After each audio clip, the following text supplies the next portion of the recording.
Il y a 30 ans, je naissais. À l'époque, c'était lui le président. Puis après, ce fut lui. On y parlait alors de radio FM.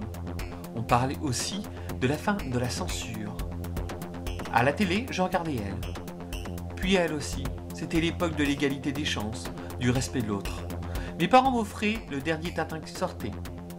Eux pouvaient s'acheter la haute technologie française, ainsi qu'un magnifique lecteur de cassettes vidéo. Ah, que de grands moments. C'était il y a 30 ans. De nos jours, nous voyageons dans l'espace. Nous nous déplaçons dans des véhicules propres à l'hydrogène sur Terre. Tandis que notre cher président David Palmer règne sur un monde en paix, où la famine n'existe plus. Enfin, c'est ce que je croyais dans les années 80, ce qui allait se passer. Ça s'est pas vraiment passé comme ça. Le président, c'est lui. Ou plutôt lui. Grâce à eux, nous vivons en paix. Dans un monde démocratique. Dans un pays qui n'exclut personne. À cause de ses origines. Qui ne laisse personne sur le bord de la route. Dans un pays qui pense à l'intérêt commun et ne privilégie pas l'intérêt de certains. C'est dans ce monde que je vais avoir 30 ans.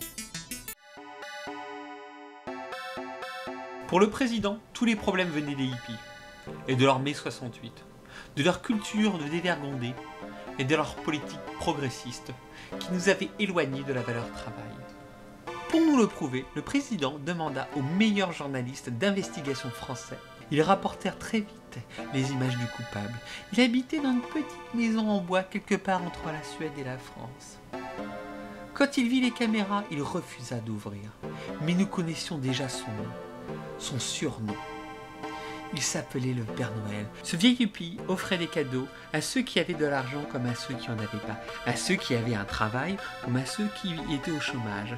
C'était insupportable pour notre président qui prit tout de suite la meilleure décision. Aujourd'hui, j'ai 41 ans. C'est mon anniversaire. Le président, c'est toujours lui. Mais ça, c'est une autre histoire.